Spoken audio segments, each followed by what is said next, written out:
सजा दो तन ये गुलशन सा मेरे प्रभु श्याम आए हैं।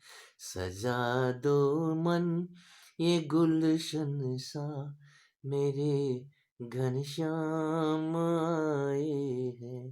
सजा दो मन।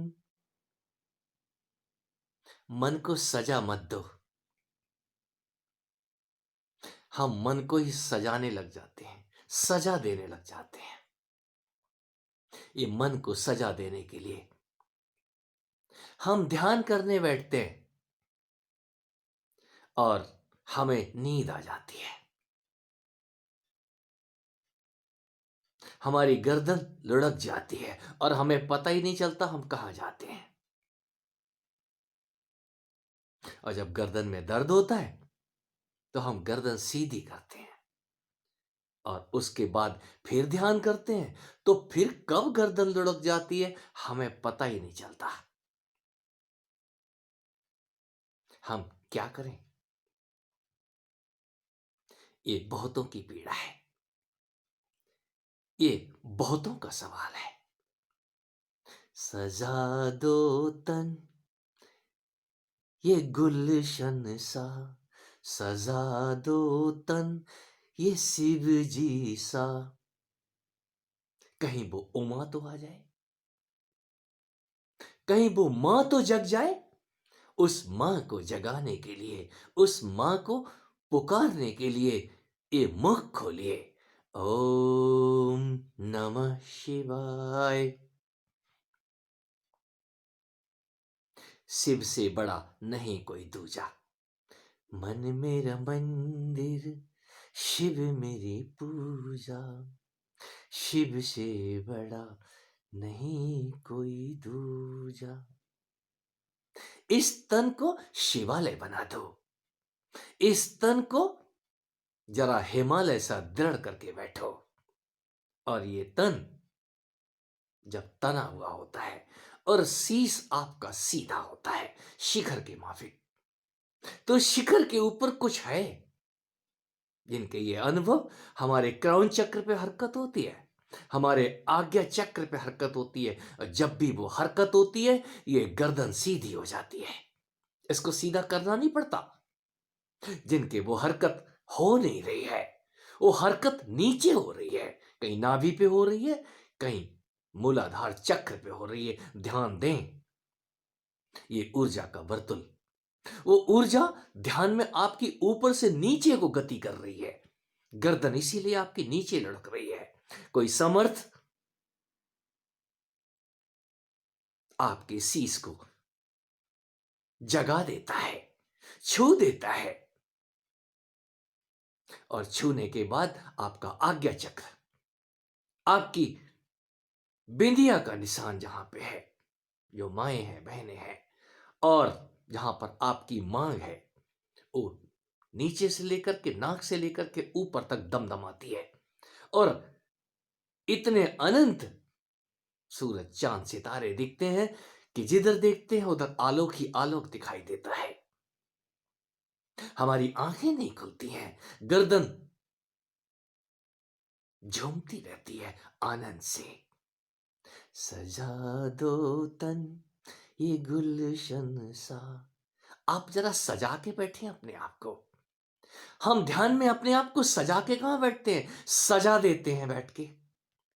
और जब हम सजा देते हैं तो तन बेचारा, ये पिताजी हैं, ज्यों ज्यों बुढ़े होते जाते हैं त्यों तो गर्दन लुढ़के ही ये जब गर्दन लुढ़क जाती है तो गर्दन को संभालने के लिए उस मां की जरूरत है, उस शक्ति मां की जरूरत है, जिसको आप शक्ति कहते हैं, कुंडलनी कहते हैं, इड़ा, पिंगला और सुषुम्ना।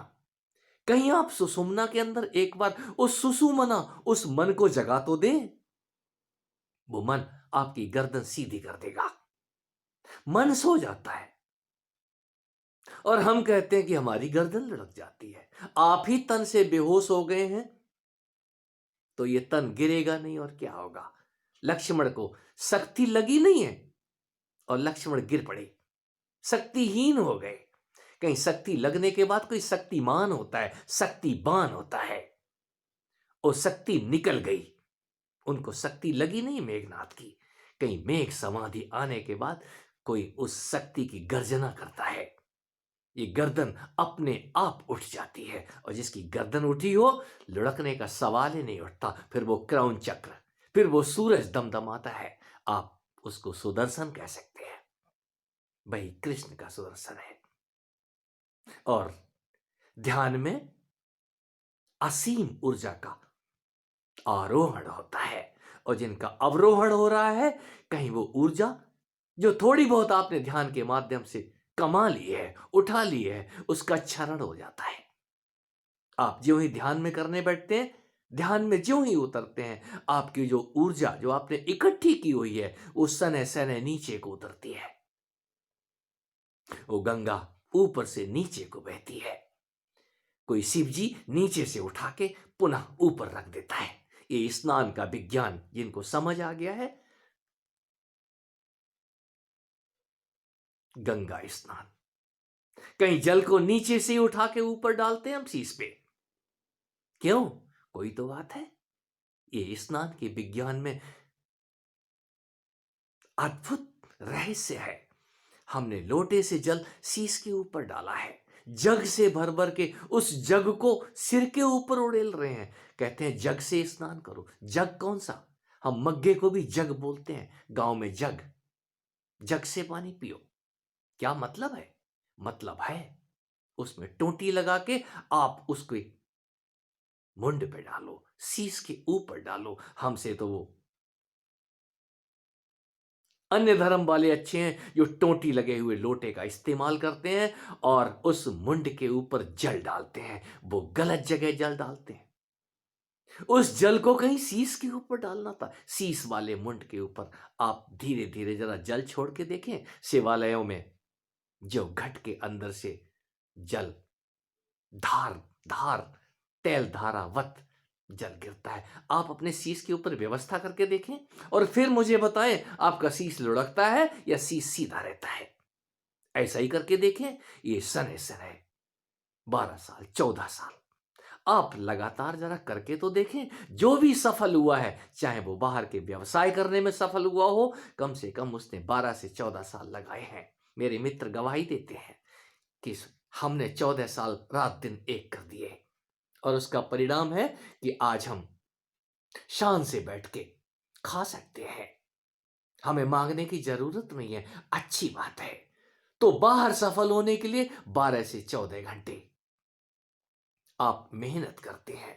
12 से 14 साल तक ये वनवास हमारे इशारे करते हैं।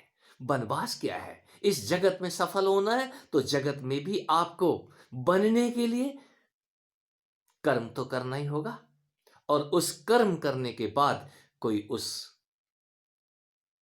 राज का उपभोग करता है। बाहर कमाया है तो बाहर की समृद्धि आपको ध्यान में मदद करेगी। धन ध्यान में मदद करता है। आपके पास पर्याप्त विपुल खाने को हो, आपको कमाने की चिंता नहीं होगी।